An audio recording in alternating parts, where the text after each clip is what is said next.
Ketika seseorang sedang cerita, mungkin dia tidak butuh solusi, namun hanya ingin didengarkan keluh kesahnya. Halo semuanya, nama saya Michael. Selamat datang di channel saya, Sikutu Buku.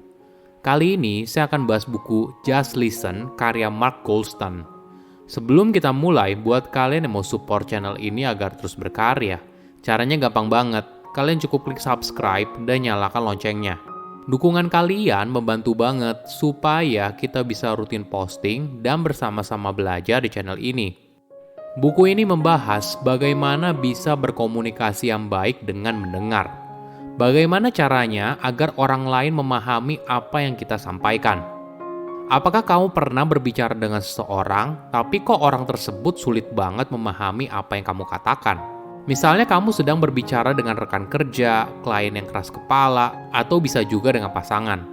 Situasi yang kurang baik bisa makin parah apabila masing-masing pihak hanya pakai emosi.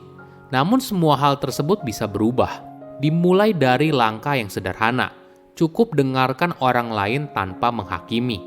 Ketika kita mendengar apa yang orang lain sampaikan, berusaha memahami posisi mereka, maka peluang kita untuk menjalin hubungan yang lebih baik dengan orang tersebut akan semakin besar.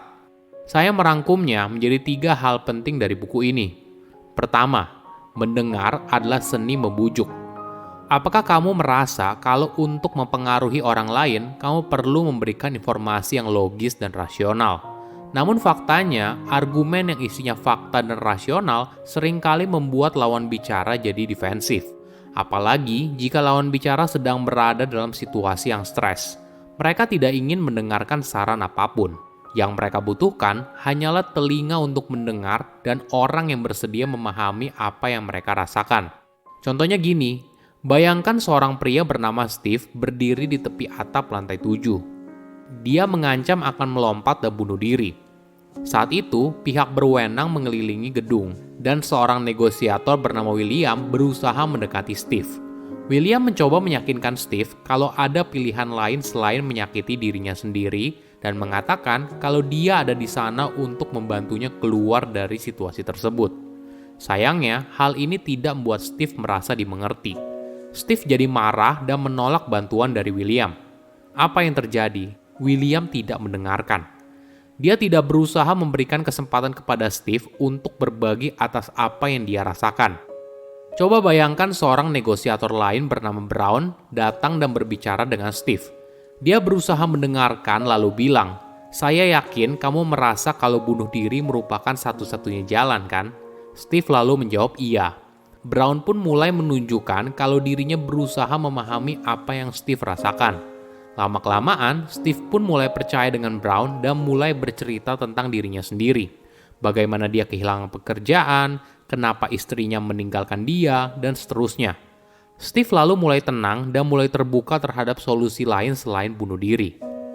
Bagaimana caranya mendengarkan dengan lebih baik? Kamu perlu mengendalikan perasaanmu sendiri dulu. Perasaan seperti rasa takut, marah, atau panik akan menghambat kamu dalam menemukan solusi yang bermanfaat. Sebagai contoh, mantan Menteri Luar Negeri Amerika Serikat bernama Colin Powell punya pengendalian diri yang baik ketika dia diminta untuk berkomentar soal kenapa istrinya dirawat di rumah sakit jiwa di depan 8.000 orang. Pertanyaan ini tidak membuat Colin marah. Dia lalu menjawab, "Orang yang kamu cintai sedang menderita, tapi kamu tidak melakukan apa-apa. Apakah kamu ada masalah?" Colin terkenal sebagai pribadi yang tenang dan ini memperkuat reputasinya sebagai seorang pemimpin. Kedua, mendengar adalah cara memahami manusia. Kenapa mendengarkan itu begitu hebat? Mungkin kita perlu memahami dulu bagaimana otak bekerja. Contohnya gini, apakah kamu pernah berdebat dengan dirimu sendiri? Seakan-akan ada 2 orang berbeda yang sedang berbicara dan berdebat. Otak kita ternyata boleh dibilang terbagi menjadi 3 bagian yang berbeda. Bagian reptil merupakan bagian yang sangat primitif dan selalu bereaksi atas situasi secara langsung. Misalnya dalam situasi tertentu, kita langsung otomatis memilih 2 pilihan, entah itu kabur atau melawan, tanpa melakukan analisa lebih lanjut. Bagian kedua adalah mammalian. Bagian ini sudah berevolusi lebih baik dan berhubungan dengan emosi. Di bagian tersebut merupakan tempat munculnya perasaan yang kuat seperti kemarahan, kecemburuan, cinta, kesedihan, kesenangan, kegembiraan, dan kesedihan. Terakhir adalah bagian rasional. Bagian ini bertanggung jawab untuk mengumpulkan dan menganalisis data dari bagian otak reptil dan mamalia, lalu mengembangkan langkah logis selanjutnya. Apakah kamu berani menampilkan sisimu yang lemah, atau bercerita soal pengalaman yang personal? Ternyata dengan membuka diri, maka hal ini bisa membantu kita untuk menjalin hubungan dengan orang lain. Contohnya gini, suatu hari di sebuah perusahaan konsultan yang sibuk, seorang karyawan menangis karena pagi itu saat dia berangkat bekerja, putrinya menangis dan bilang kalau dia benci dengan ibunya. Bosnya lewat dan melihatnya dalam kesulitan. Meskipun dia biasanya tidak mau ikut campur dalam urusan personal karyawan, tapi kali ini dia berusaha untuk memahami karyawan tersebut. Bosnya lalu bilang kalau dia berusaha memahami betapa sulitnya menyeimbangkan antara pekerjaan dan keluarga. Dia juga sedang bekerja keras untuk menciptakan perusahaan yang lebih ramah terhadap karyawan yang sudah berkeluarga. Mendengar hal tersebut, karyawan itu terus menangis dan mengatakan kepada bosnya kalau dia sedang mengalami stres yang berat. Keterbukaan ini membantu karyawan tersebut dan bosnya untuk berbicara.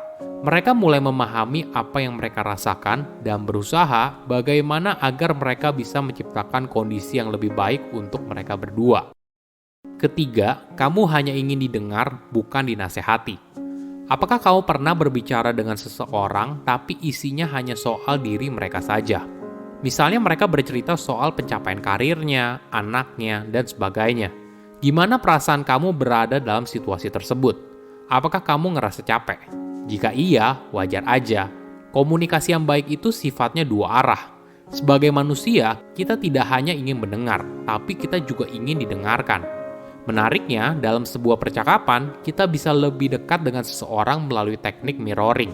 Sebagai informasi, mirroring adalah salah satu cara dan metode dalam percakapan untuk menunjukkan ketertarikan ataupun kedekatan dengan lawan bicara.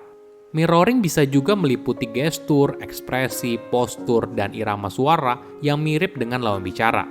Tanpa kita sadari, sebenarnya kita sudah melakukan ini.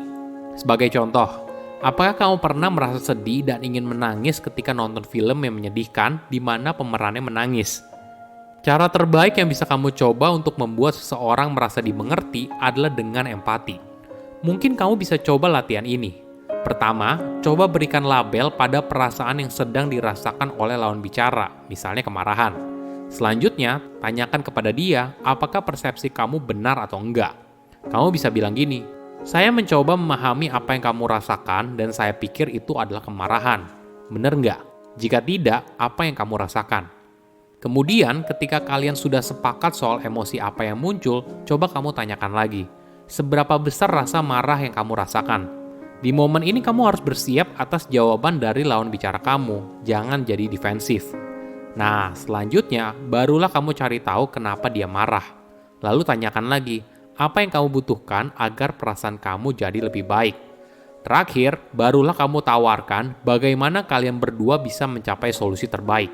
Kamu bisa bilang gini, apa yang bisa saya lakukan untuk mewujudkannya? Selain itu, apa yang bisa kamu lakukan juga untuk mewujudkannya?